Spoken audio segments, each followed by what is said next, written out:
क्या क्लाइंट का payment method verified है, क्या उसने कॉन्टैक्ट डिटेल्स वेरीफाई करवाई हुई हैं, क्या उसने प्लेटफॉर्म पे डिपॉजिट दिया हुआ है। अस्सलाम वालेकुम। So welcome to new video. मेरी पिछली वीडियो में हमने बात की थी how to find helping clients on freelancing platforms. आज हम बात करेंगे how to negotiate contracts and rates with clients, और इसके साथ साथ हम बात करेंगे कि how to address and prevent scam projects on freelancing platforms. तो आज के टाइम में क्या होता है कि 2023 में स्पेसिफिकली क्या हुआ है, अपवर्क हो गया, freelancer.com हो गया, तो फाइवर का आई डोंट नो, पीपल पर हो गया। यहाँ पे क्या होता है कि बहुत से स्कैम प्रोजेक्ट्स आते हैं और न्यू फ्रीलांसर्स के लिए काफ़ी ट्रिकी हो जाता है कि वो कैसे उन स्कैम प्रोजेक्ट्स को एड्रेस करें। और कुछ दिन पहले ही मेरी एक कोलीग और मेरी एक सब्सक्राइबर हैं, उनको क्योंकि वो न्यू है फ्रीलांसिंग में, तो उनको किसी ने एक प्रोजेक्ट ऑफर किया और वो प्रोजेक्ट पे उनको काम करने का कहा। And she was asking me should I start working on the project.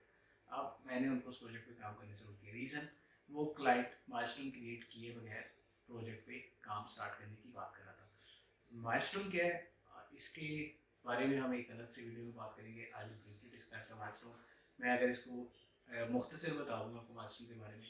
So milestones are a payment कि जब आप किसी प्रोजेक्ट पे काम करते हैं तो क्लाइंट एक एडवांस पेमेंट है जो कि प्लेटफॉर्म को जमा करवा देता है। अब जब क्लाइंट वो एडवांस पेमेंट प्लेटफॉर्म में जमा करवा देते हैं तो आप इस चीज़ की इंश्योर हो जाता है आपको कि आपके साथ स्कैम नहीं होगा और client is going to pay you. लेकिन समटाइम्स उसमें भी कुछ स्नैरियोज हो जाते हैं, but will discuss that later. अभी हम बात करते हैं कि कैसे आपने प्रोजेक्ट्स को और कॉन्ट्रैक्ट्स को नेगोशिएट करना है, कैसे आपने उनको देखना है, ढूंढना है, समझना है। सो सबसे पहले जब आप किसी भी फ्रीलांसिंग प्लेटफॉर्म में काम कर रहे हैं, freelancer.com या फिर की अगर हम बात करें, एक प्रोजेक्ट आया है, एक प्रोजेक्ट पोस्ट हुआ, आपने उस प्रोजेक्ट को ओपन करना है, उस प्रोजेक्ट को रीड करना है, उसको समझना है। उसको समझने के बाद आपने उस पर बिट करनी है, आपने बताना है कि आप उस प्रोजेक्ट में क्या सोल्यूशन प्रोवाइड कर सकते हैं, what are you going to offer to the client. ये चीज़ें आपने उस अपनी बिट में डिस्क्राइब करनी है। उसके बाद जब आपको वो लीड जनरेट हो जाती है, क्लाइंट आपको मैसेज कर देता है, क्लाइंट आपके इनबॉक्स में आ गया है, तो now the real part starts. आपने इनबॉक्स में जब क्लाइंट से नेगोशिएट करना है तो आपने कभी भी हार्श नहीं होना। You need to be polite, you need to be very good at communication. बेशक वो आपको प्रोजेक्ट लेके जाता है या नहीं लेके जाता, आपने कभी भी क्लाइंट के साथ रूड नहीं होना। आपने हमेशा पोलाइटली बात करनी है। पोलाइटली आप कैसे अब जब उसने आपको वेट कर दी, वो आपसे आपके पूछ आपकी वेट पे आपको रिस्पॉन्स दिया, क्या होगा कि वो आपके इनबॉक्स में आया, वो आपसे पूछेगा सबसे पहला क्वेश्चन जो कि यूजुअली क्लाइंट्स का होता है, do you understand all the requirements of this project. तब आप उसे बताएंगे कि yes I understand all the requirements of this project. And try करनी है कि आपने बुलेट पॉइंट्स में बताना है कि ये रिक्वायरमेंट्स हैं, एंड लास्ट पे am I missing something please let me know. ऐसे करके आपने उसको क्लाइंट को बता देना है।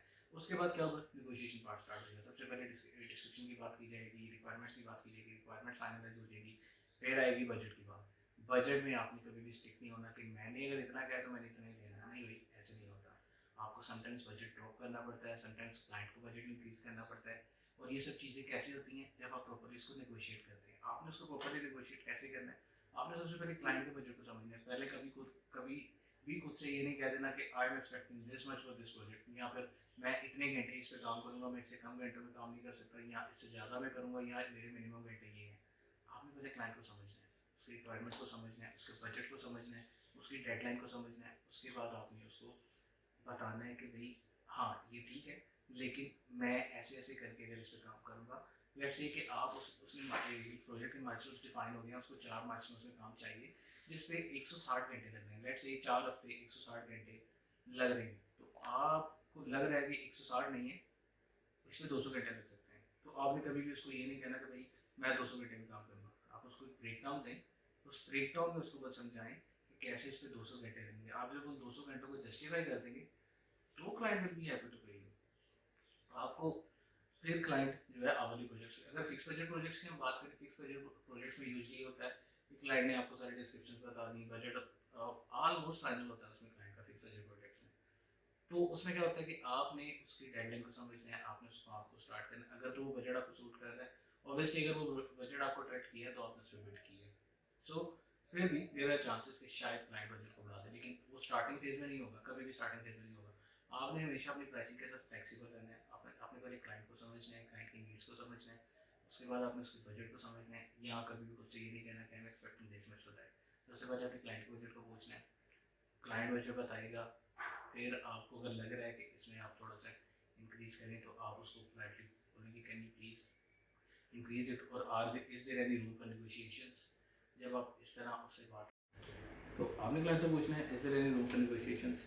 अगर वो बता देगा कि नेगोशिएशंस के लिए रूम है, फिर आपने बजट को थोड़ा सा इंक्रीज़ करने की बात करनी है। लेकिन वो भी यूँ नहीं कि बस ब्लाइंडली आपने बोल देना, आपने उसको जस्टिफाई करना है कि क्यों आप बजट इंक्रीज़ करने का कह रहे हैं, आप उसमें वैल्यू कैसे प्रोवाइड कर सकते हैं, आपका उसमें टाइम कैसे बढ़ेगा, इन सारी चीज़ों को आपने लेके चलना है। Be flexible. उसके बाद सारी टर्म्स को फाइनलाइज करने के बाद आपने हमेशा प्रोजेक्ट एक्सेप्ट करना है। कभी ये नहीं कि क्लाइंट ने आपको अवार्ड कर दिया तो आपने फ़ौरन से उसको एक्सेप्ट कर दिया कि पता नहीं क्लाइंट कहीं भाग जाएगा, नहीं, ऐसा नहीं करना। पहले आपने समझना है, फिर आपने उस पर काम करना है, और this way you can easily work on the projects, you can easily negotiate the projects, you can finalize a deal with the client, और हो सकता है कि वही क्लाइंट आगे जाके आपका एक लॉन्ग टर्म क्लाइंट बन जाए। So never be afraid of from negotiating, लेकिन master the art of communication. फिर आप उसको नेगोशिएट करें, आपको नेगोशिएशन में बहुत मज़ा आएगा, और जो भी फाइनलाइज डील होगी आपको वो हमेशा अच्छी ही लगेगी, सूटेबल ही लगेगी। तो इसके अलावा अगर हम बात करें कि स्कैम प्रोजेक्ट्स को कैसे अपने आज के टाइम में फ्रीलांसर हो जाए, अपवर्क हो जाए, इन दोनों पे इंतहा के स्कैम प्रोजेक्ट्स आ रहे हैं। स्कैम प्रोजेक्ट्स कैसे आते हैं, समटाइम्स तो ईजी है डिस्क्रिप्शन जनरेट करना। आज के टाइम में एआई टूल से जाकर डिस्क्रिप्शन जनरेट कर देते हैं, उस डिस्क्रिप्शन को वो जो है प्रोजेक्ट्स में डाल देते हैं, आपको प्रोजेक्ट काफ़ी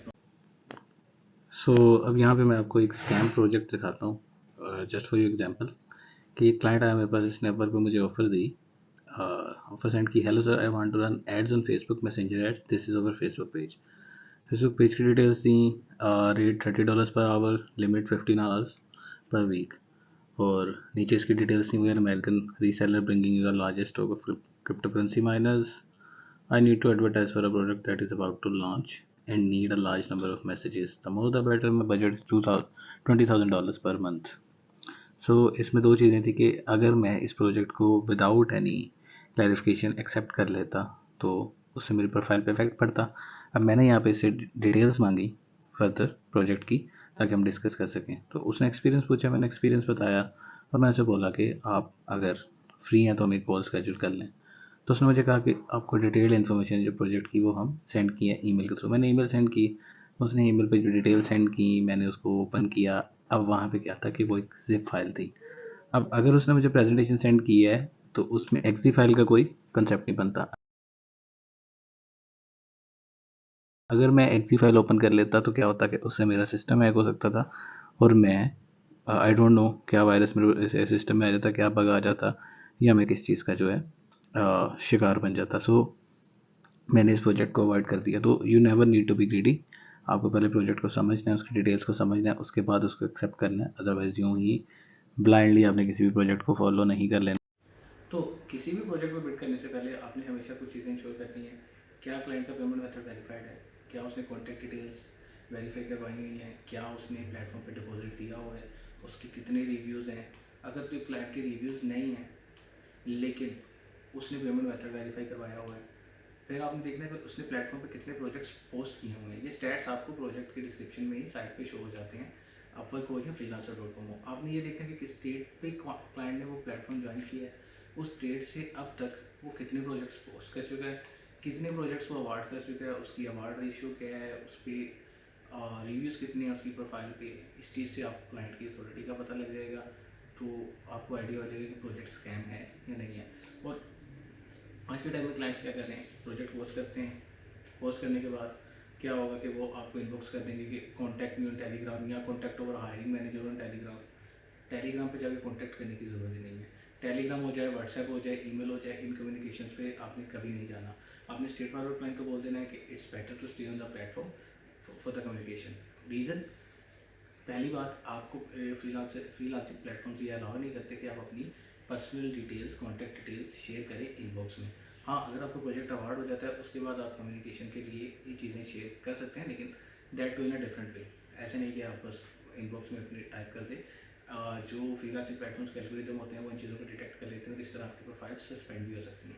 सो आपने इस चीज़ को अवॉइड करना है। कभी भी स्कैम प्रोजेक्ट के झांसे में आके आपने अपनी प्रोफाइल नहीं गवा देनी। बेशक वो प्रोफाइल नहीं है या पुरानी है, जैसा भी हो, दुख तो होता है जब आप किसी स्कैम का पार्ट बन जाए। तो आपने स्कैम्स को अवॉइड करने के लिए हमेशा पहले प्रोजेक्ट को डिटेल्स को रीड करना है, डिस्क्रिप्शन को रीड करना है, क्लाइंट की अथॉरिटी को समझते हैं कि वो प्लेटफॉर्म पे कितना काम कर चुका है, वो प्लेटफॉर्म पे कैसे कंट्रीब्यूट कर चुका है। अगर तो उसकी फीडबैक अच्छा है, रिव्यूज़ हैं, उसने पेमेंट मेथड वेरीफाई करवाया हुआ है, उसने काफ़ी ज़्यादा प्रोजेक्ट्स पोस्ट किए हैं, अवार्ड किए हैं, तो you are good to go.